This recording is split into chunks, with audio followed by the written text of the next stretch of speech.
আজকে খাবো চাইনিজ রেস্টুরেন্টের বিখ্যাত শেফের হাতের বারবিকিউ আর সেই সাথে রেসিপিও শিখে রাখবো। বাড়িতে এসে আজকে আন্ডা বাচ্চাদের নিয়ে বারবিকিউ পার্টি করব। গ্রামে এসে বারবিকিউ করলে একটা কমন প্রবলেম হচ্ছে শিকটা পাওয়া যায় না পুরানোর। এটা অনেক খোঁজাখুঁজি করে বাড়ির মধ্যে এরকম একটা পুরনো শিক খুঁজে পেয়েছি। এটা এনে ভালো করে পরিষ্কার করে নিয়েছি। আর এইদিকে আমার বোন মুরগি কাটছে।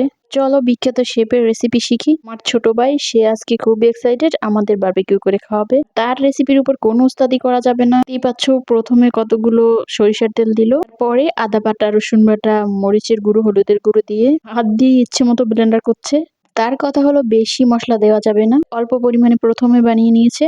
বেশি মশলা দিলে নাকি সেটা পুড়ে তারপর আর বারবিকিউর স্বাদ থাকে না। যাই হোক, আমি পাশে বসে হা করে তাকিয়ে মনোযোগ দিয়ে শিখতেছিলাম। আর তার হাত চালানো দেখে ভাবছিলাম এটা ব্লেন্ডার থেকেও তার হাত বেশি চলতেছে। এরপরে এই মাংসের পিসগুলো ভিতরে দিয়ে দেওয়া হলো। তারপর এটা মেরিনেট করে এখন রেখে দেওয়া হবে 30 মিনিটের জন্য। এই তো ভালো করে সে মেরিনেট করতেছে। এরপরে ওই যে পণ্ডিত চলে আসছে হাওয়া পাতে বাগুন পোড়া দিতে। একটু মেরিনেটে হাত দিয়ে ভাব নিচ্ছিলাম আমি। আর এই মাংসের পিস গুলো বেশি বড় করা হয়নি, যেহেতু আমরা কনফিউশনে ছিলাম, বাড়িতে এসে প্রথমবার বারবিকিউ করছি, ভালো করে সিদ্ধ হয় কিনা, যার কারণে পিস গুলো একটু ছোট ছোট করা হলো।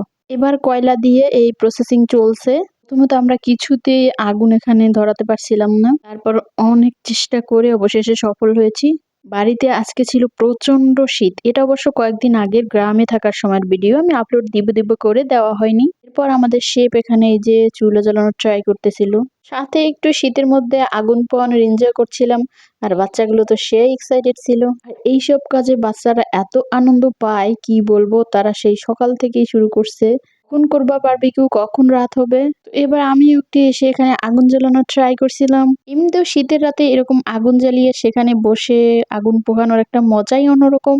এই তো এবার আমাদের সব প্রসেস রেডি। এই শিকের মধ্যে তেল ব্রাশ করে তার উপর একটা একটা করে সব আস্তে আস্তে দিয়ে দেওয়া হলো। তবে মাংসের পরিমাণ বেশি আর শিকের স্পেসটা ছিল অল্প, যার কারণে আমরা দুইটা পার্ট করছি। প্রথমে কিছু দিয়ে পরে আবার দেওয়া হলো। প্রথম দিয়ে 20 মিনিটের মতো এরকম রেখে দেওয়া হলো, তারপর উপর থেকে আবার তেল ব্রাশ করে দেওয়া হলো। এই তো পিছন সাইডটা হয়ে আসছে, এবার উল্টে দিল। ভাই এত সুন্দর স্মেল আসছিল কি বলবো তোমাদের। আমি তো সেই শুরু থেকে সোসলার মতো চুলোর পাশে বসেছিলাম, কোনোভাবে একটা নেওয়া যায় কিনা ভাই, একটাও নিতে পারিনি। বিশ্বাস করে এটার স্মেল পেয়ে আমি জাস্ট ক্ষুধায় পাগল হয়ে গেছিলাম। অনেক ট্রাই করছিলাম যদিও একটা নেওয়ার সোসলামি করে, কিন্তু কিছুতেই পাইনি। অবশেষে কি করব, এখানে পাশে বসে বসে একটু ভিডিও করছিলাম। আর আজকে আবার স্পেশাল আরো একটা রেসিপি আছে আমার ভাইয়ের হাতে, লাচ্চা পরোটা। সে নাকি খুব ভালো লাচ্চা পরোটাও বানাতে পারে। এই তো প্রসেসিং চলতেছে। আজকে লাচ্চা পরোটা সে নিজের হাতে এই যে বানাচ্ছে। তার পরোটা বানানোর শেপ দেখে তো আমি অবাক। যাই হোক, টেনে টুনে সে অনেক কষ্ট করে পরোটাও বানিয়েছে। তারপরে এদিকে বারবিকিউ সব রেডি একদম। এবার খাওয়ার পালা। দেখো তোমরা লুকটা, কি বলবো, আমরা যেটা এক্সপেক্ট করছিলাম তার থেকেও বেস্ট রেজাল্ট পাইছি।